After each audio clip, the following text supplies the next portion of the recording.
give a very, very warm welcome to Wade Davis.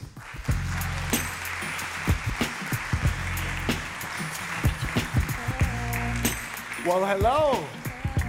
Oh, come on. I flew way from New York City. Hello.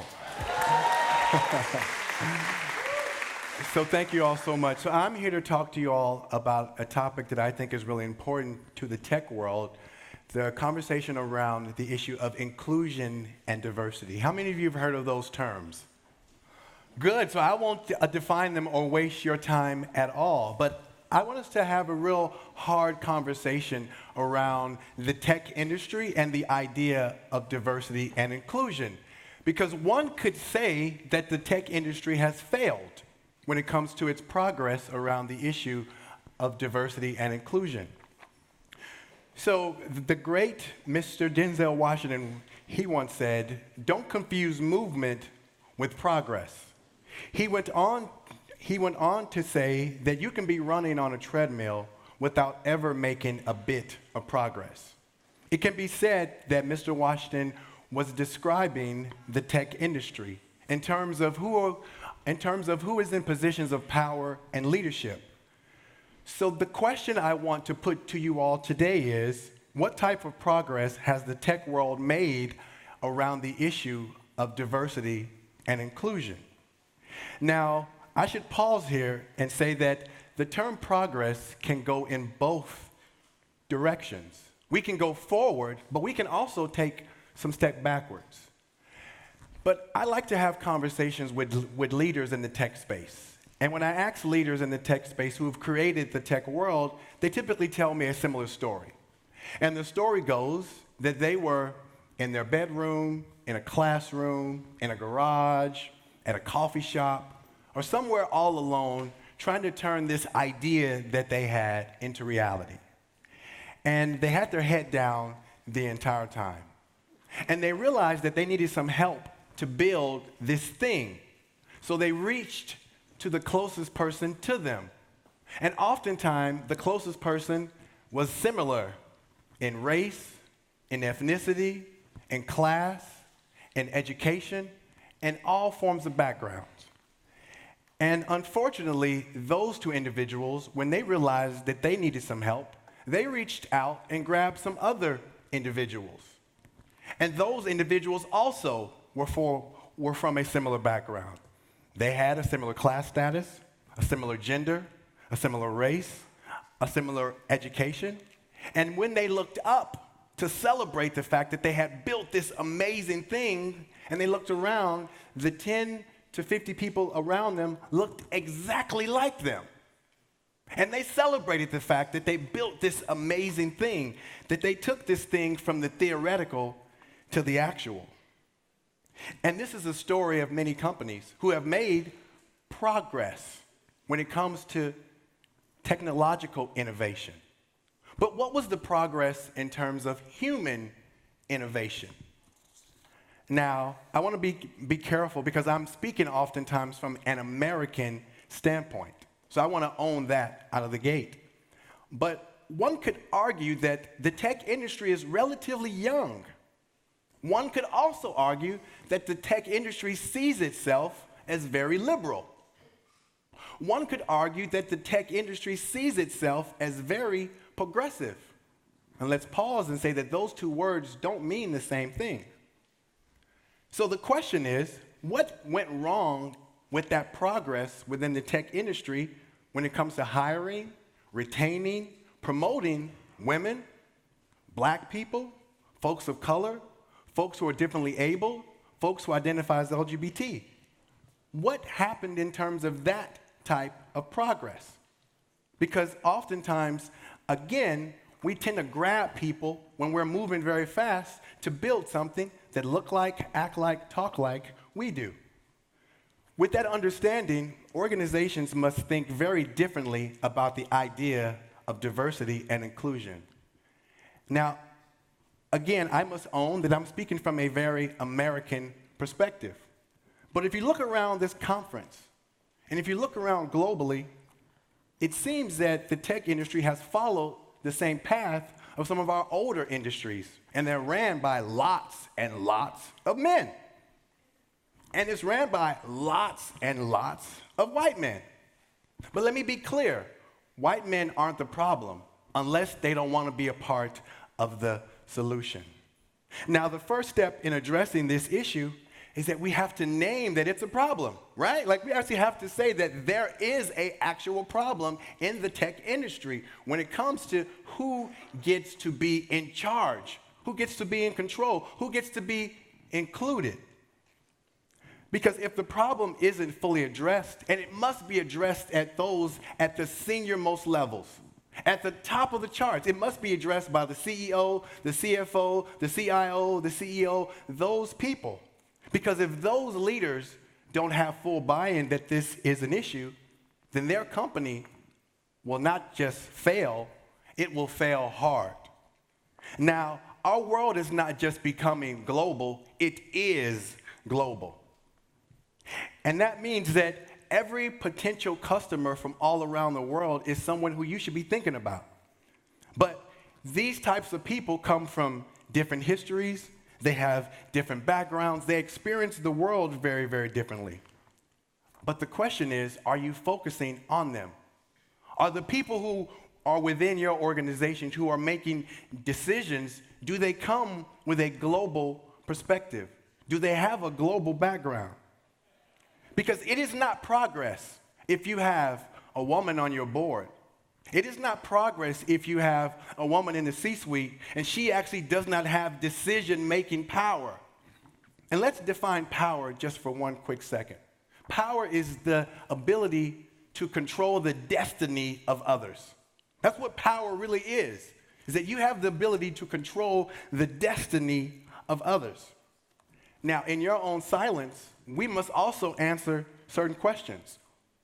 Do we actually trust that women, that people of color, that folks who are differently abled can run your businesses? In your own silence, do you actually and truly believe that? Because if you do, where are they? Where are they? Now, we must also ask ourselves other types of questions. Like, what causes us to not hire women and people of color and disabled people? What causes us to not do that? We can't ask them the question about where are they. We must look inside and ask ourselves those questions. Now, in order to answer this question truthfully, I found that leaders need to be coached about how to be a more inclusive leader. CEOs need to be coached to understand that when you hire a trans woman in your organization, you need to know what it means to be a trans woman working for you. You need to understand what history is she bringing into your organization. You have to understand what are the laws that are happening all around her, locally, nationally, and globally. Because when she comes to work for you, she has certain expectations. Certain reasonable expectations that you know what her life experiences are. And there is also a reasonable expectation that we all name and own the fact that we all have biases. And biases are opportunities for growth. We can't look at biases as something that you feel really bad about or that you have shame around, because shame has no value. So why are we holding on to it? We have to own the fact that we have constructed our lives in certain ways that we actually do not get a chance to experience people who do not look like, talk like, act like, have the same type of sex as we do. We have to own that and say, I have a bias. And I'm going to do the work to unlearn those biases. But if we don't own that, when do we ever start our journey? When do we ever do the work to actually unlearn those biases? And that work must start at the senior most levels. Because far too often we do unconscious bias training at the more junior levels. But those individuals, again, don't have power. They aren't in leadership or management positions. So they do not control the destiny of others. If you as the leader cannot own the fact that you feel a certain discomfort around certain people, then you, again, are part of the problem. At Netflix, our mission is to serve and increase member joy. But we cannot increase member joy if our staff doesn't reflect everyone who we're trying to serve globally. And that means we have moved away from the language of diversity to the language of representation. And it's really important that we make that shift from saying that we're trying to hire folks who are diverse, but we're trying to make sure that we have different levels of representation on our staff. Because everyone is diverse. Even white men, you are diverse. Wow, imagine that. But we do need to have different levels of representation within our organization. And that means, again, those different people have to be in positions of power. But we have to be unafraid to name those hard truths. Because we can no longer say the term people of color when we really mean black people. We can no longer say the term lesbian, gay, bisexual, transgender, queer when we're really talking about trans folks. And if we're unafraid to say those words, we must interrogate why. We're also moving away from the idea of making people from underrepresented groups do all of the work. Now, what does that mean? So, what that means is that we've got to shift our thinking from focusing on those people as if they have a deficit to seeing them as people who have assets. So let's make that much more tangible and practical, right? So in America, they have this thing called women's empowerment groups. Anyone ever heard of those? Right? They have these things called women empowerment groups, right? Now, what does the term empowerment connote? That you don't have power. Do women need to be empowered? Hell no. What women are asking is for you to remove the barriers that are in their way, because there is no men's empowerment group. Because the idea that men have power is axiomatic, right? It is self-evident. So why are we actually asking women to need to be empowered unless we actually think that they don't have power? Now, that's an American example, but let's go a little bit more global. So globally, they have asked people to make what's called the business case for diversity and inclusion. Make the business case. Prove to me that you as a woman, that you as a person of color, that you as someone who's differently abled are not as awful as I think you are. So I want you to go out and find some data to prove to me that who you are is not who I think you are. Imagine me asking you to go out and make a business case for me to hire you. That doesn't sound very nice. That doesn't sound very logical. Where's the business case for men? It just is. That's how we look at people from a deficit lens versus an asset-based lens. And we have to shift our model and stop asking people to make a demand, because what the business case is, it's a tax. It's a tax. It's an extra tax that I'm asking women and everyone else to pay just to sit in the seat that they should already have access to without having to prove anything to anyone except themselves. Now, one of the most important ways to overcome our biases and our beliefs about other people is through storytelling. Now, the tech industry has done a really amazing thing about allowing us to tell stories about a variety of people and a vast set of people. And the beauty of storytelling is that you get to connect with someone who doesn't look like you, who doesn't act like you, who doesn't talk like you, who may not have the exact same background as you. And that's a way that you are able to make a connection, to see yourself in someone else. And the beauty of storytelling is that it's so subtle that the shift that's happening inside of you, it's almost ordinary. And it actually is ordinary. It is ordinary for us to be able to connect with someone who does not look like us. Because at the end of the day, we're actually pretty similar. But how many of you are being intentional to learn about, to connect with people who do not come from the same background as you do? I want you to ask yourselves a question. If I was a differently abled person, would I feel really comfortable in this space? Would I be able to get around this space very easily? Have we innovated enough? Because the question is, if in this space, the person who was designing this space was differently abled, all of us would be able to move around this space.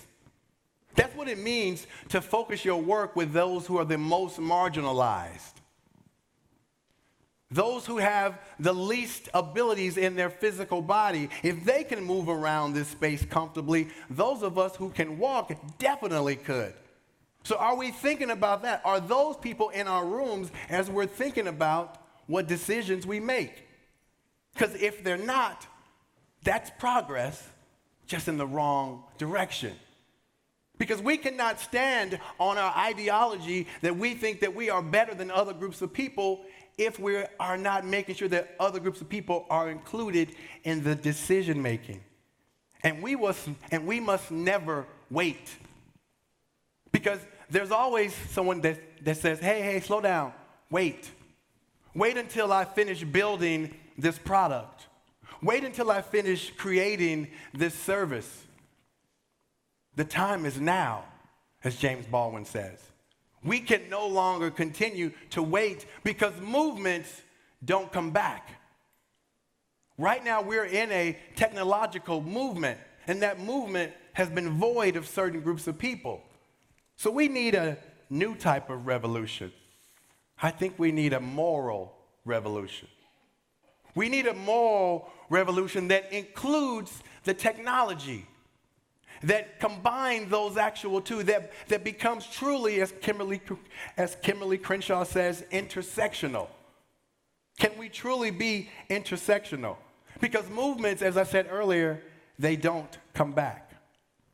And what's the benefit of a moral revolution is that it builds new connections, it builds new relationships, and the tech industry can help to facilitate that. But who is in the room to make sure that these things are happening? As you're building your companies, as you're having these conversations, look around the room and go, who's not represented in this room? That's the revolution that the tech industry can and must facilitate. The industry must look at themselves and stop parading around as if we are better than someone else, because we are truly not. I want to leave you with a quote by Cesar Chavez, and it says, "We cannot seek achievement for ourselves and forget about progress and prosperity for our community. Our ambitions must be broad enough to include the ambitions and needs of others, for their sake and for ours. The tech industry must ensure the current and next revolution is broad enough to include the aspirations and needs of others, for everyone's sake." Thank you.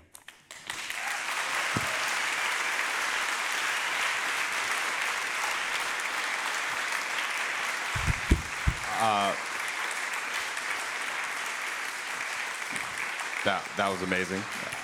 I'm gonna start off with a question before we get to the Slido.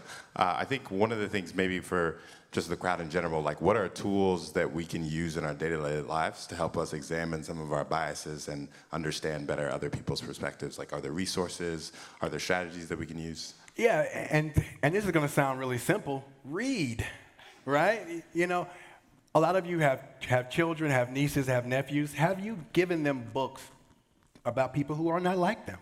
Like, you have to be really, really intentional. One of my best friends, his daughter was 3, and I hadn't seen her since she was 1. And I came over to visit, and she said, "Dad, his skin is chocolate." Right? She never seen another black person before I actually touched them. That's my best friend. It's pretty sad, right? It's pretty sad, right? And what that says is that this child's daily experiences are in a vacuum. So what types of new exposures can you give young people, right? And as a tech city, as a tech kind of country, what are you all reading?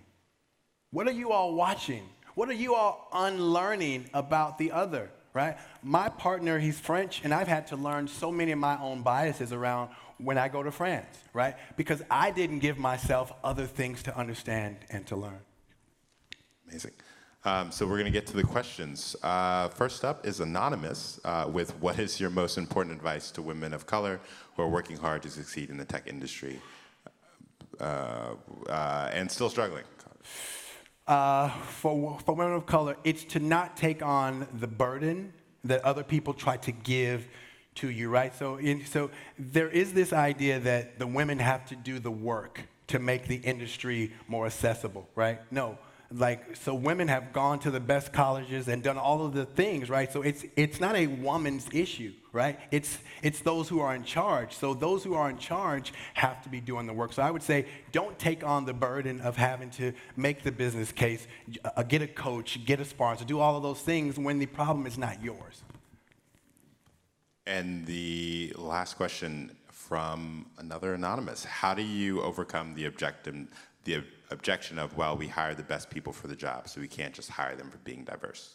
So the first thing that we have to do is define what is best, right? Like people love to say, I'm trying to hire the best person. What is best? Like if you don't have a rubric or a framework to define what you're actually looking for, best is always not that person, right? So if someone says to me, I hired the best person for the actual job, I want to say, explain that clearly. Like, what made this person best? Because all the research says that men typically hire men and women hire women. But right now in this industry, there are more men than women, so we're hiring more men.